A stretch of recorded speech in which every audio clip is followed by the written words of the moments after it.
ஒரு சின்ன கதை.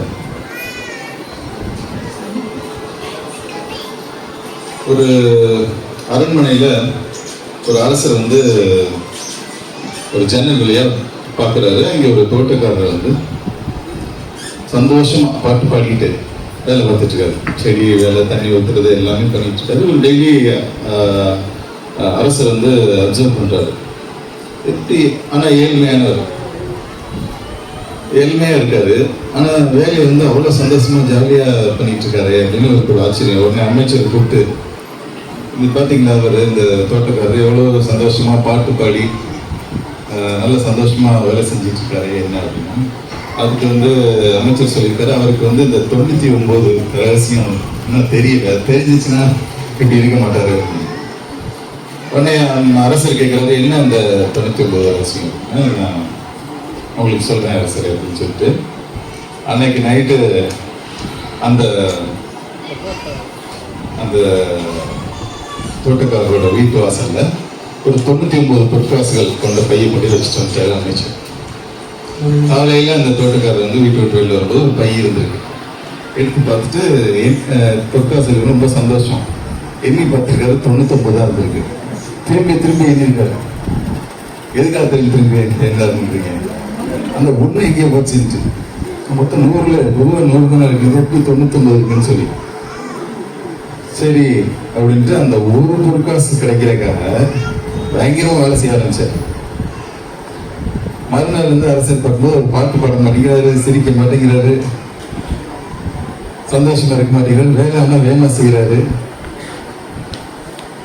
அப்புறம் அமைச்சரை கூப்பிட்டு, இந்த தோட்டக்காரர் வந்து இப்போ முத மாதிரி முகத்துல சந்தோஷம் இல்லை, பாட்டு பாட மாட்டேங்கிறாரு, என்னாச்சுன்னு கேட்டேன். இல்லை அமைச்சரே, அவருக்கு அந்த 99 ரகசியம் தெரிஞ்சிருச்சு. என்னன்னா 99 பொற்காசுகள் வச்சேன், அந்த 99 பொற்காசுகள் கிடைச்ச சந்தோஷத்தை என்ஜாய் பண்ணாம அந்த ஒன்றை எப்படா சேர்க்கிறதுன்னு சொல்லி ரொம்ப கஷ்டப்பட்டு உழைக்கிறேன்ற பேர்ல தன்னோட சந்தோஷத்தை இழந்து குடும்பத்தோட டைம் ஸ்பெண்ட் பண்ணாம அந்த ஒரு காசை தேடி ஓட ஆரம்பிச்சதுனால அவரோட சந்தோஷம்.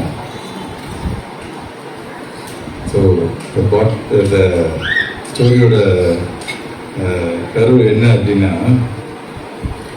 நமக்கு இருக்கிற விஷயங்களையும் வச்சு நம்ம சந்தோஷமா இருக்கணும், என்ஜாய் பண்ணணும். அப்கோர்ஸ் அந்த ஒரு காசு தேடுறது ஒரு முக்கியமான விஷயம் தான். ஆனால் அதுக்காக நம்மளுடைய சந்தோஷத்தையும் குடும்ப டயத்தையும் இழந்துட்டு அதை மறந்துட்டு நம்ம தேடி ஓடக்கூடாது அப்படிங்கிறது தான் இந்த ஸ்டோரி.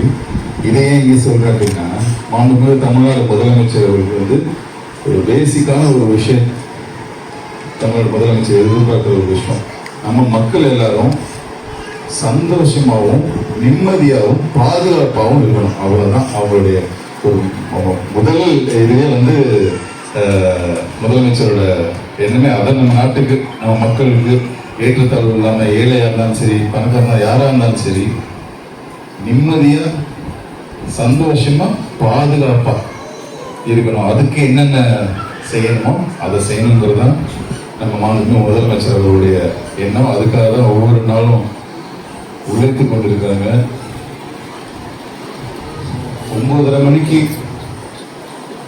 தன்னுடைய ஆபீஸ்க்கு, அலுவலகத்துக்கு, தலைமைச் செயலகத்துக்கு ஒவ்வொரு நாளும் வர முதலமைச்சரை தமிழகம் மட்டும் இல்லை, அந்த சட்டமன்ற அலுவலகம், அந்த அந்த தலைமைச் செயலகம் இப்பதான் முதல் முறையா பார்த்து எத்தனை மணிக்கு 9 மணிக்கு வேலைக்கு வர ஒரு முதலமைச்சர்.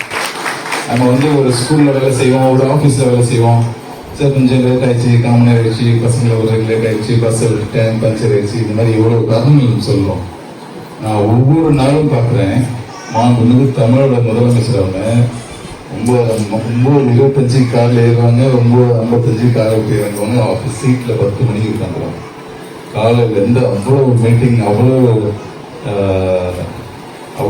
அவ்வளோ சிக்கல்களை தீர்க்க வேண்டியிருக்கு, அவ்வளவு புதுமையான விஷயங்களை கொண்டாட வேண்டியிருக்கு, அவ்வளோ பேரை பார்க்க வேண்டியிருக்கு.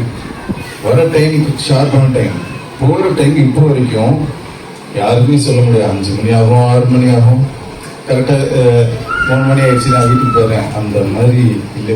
நமக்காக, நம்ம மக்களுக்காக, உங்களுக்காக ஓய்வின்றி உழைத்து கொண்டிருக்கிற ஒரு முதலமைச்சரை நம்ம எல்லாம் பார்க்குறது நமக்கு அவ்வளோ பெரிய ஒரு